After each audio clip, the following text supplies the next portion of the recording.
The Jewish high holidays have several themes. One of them is the birth of the world. There are a few Jewish creation stories, including the two from the book of Genesis that some of you may know, another story in Midrash, a collection of rabbinical writings, which present a scene of Adam on trial and ultimately going free, and a fourth story, a guiding story from Kabbalah, Jewish mysticism, most famously shared by Rabbi Isaac Luria of Safed in the 16th century. In the beginning, there was only a wholeness we name God. Then God breathed in and withdrew to make room for something else. The first thing that was created was light, a brilliant, primordial light. In the story that many of us are familiar with in Genesis, God says, "Let there be light." And there was light on the first day. But the sun, the moon, and the stars weren't created until the fourth day.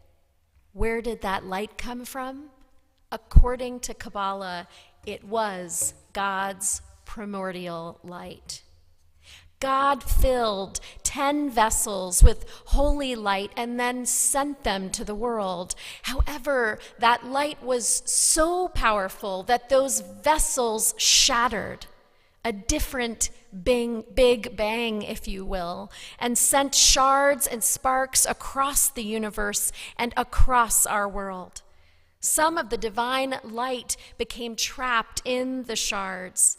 According to this story, humans were created with the purpose of finding those shards, collecting what is broken, and piecing back together the divine sparks within us, among us, and all around us, found in every being, in everything. This concept is called tikkun olam in Hebrew, often translated as the repairing of the world.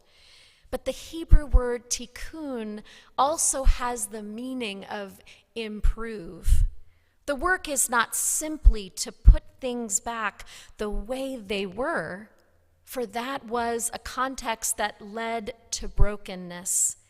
It is about the imagination and the courage to create something new, something more resilient that better reflects and frees the divine light.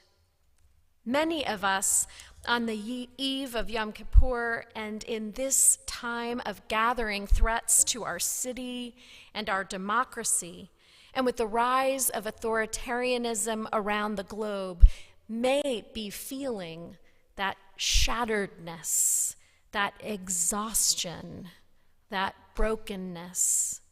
We may long to go back to the way that it felt in our nation before January.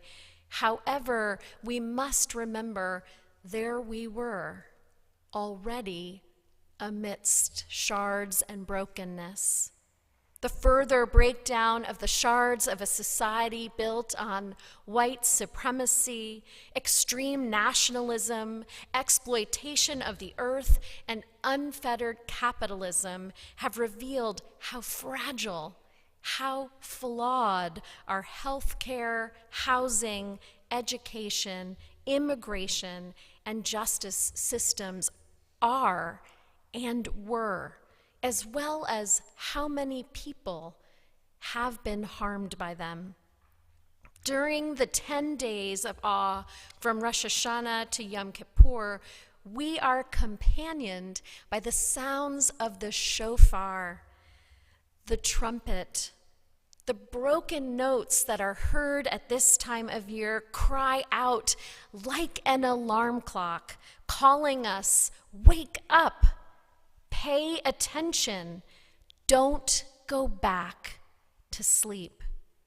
The long, uninterrupted whole note that we will also hear at the end of the service, the one that stretches in the direction of eternity, also calls to us, inviting us to use every breath to practice new possibilities rooted in love, the grounding and guiding force that allows that which is eternal and whole to emerge in life. There are some, maybe many, who dread Yom Kippur, a day when we reckon and wrestle with the ways that we have fallen short, the times that we have committed unjust acts, small or large, and the ways that we have propped up unjust, broken systems.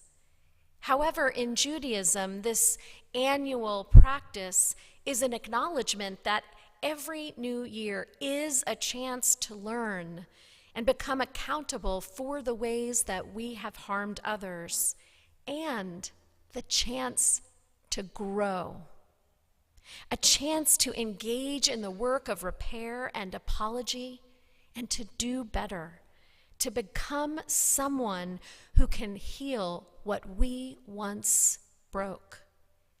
In Judaism, this annual practice also invites community spaces where others who have harmed us have the possibility of doing the same and coming back into right relationships. Yom Kippur isn't a day to dread. It is a day of hope and even joy. For today we know that to be human is to be capable of creativity and change, one step at a time. That's why we need an annual practice. The work of transformation isn't a one-time and done thing. The work of love takes repeated and continuous effort, and none of us could do it all at once, or even on our own.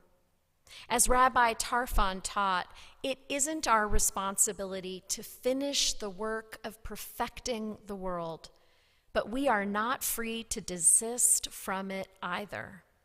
What we need is not perfection, but to join movements grounded in love. Here we are in a time of increasing militarization, right here at home, economic disparity, erosion of our democracy, and an affordable housing crisis. We will not become whole in the year to come.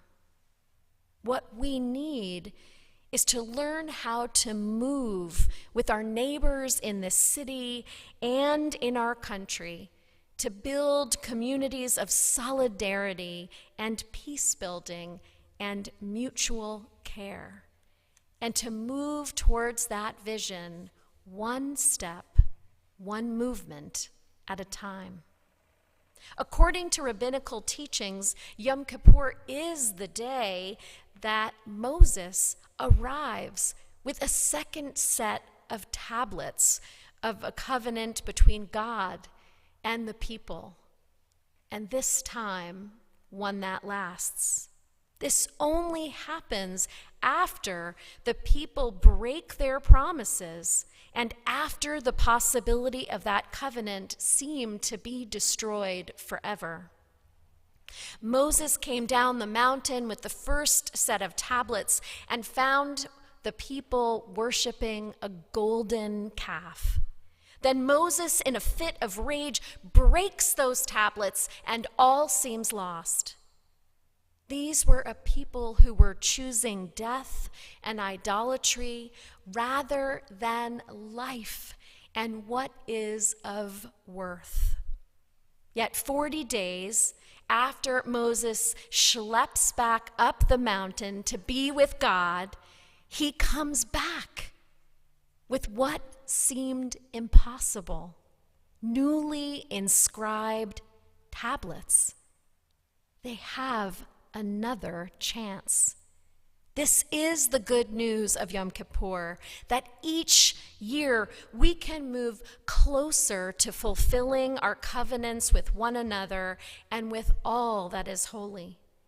Each year there is a possibility of reconciliation, even after fits of anger, acts of ultimate betrayal, and all kinds of mistakes. There is joy in our individual and collective ability to start over. So here we are in the middle of brokenness, but at least in this moment, we can see that clearly. And that is the precursor to be able to begin again and to recommit our lives to love. May it be so, and amen.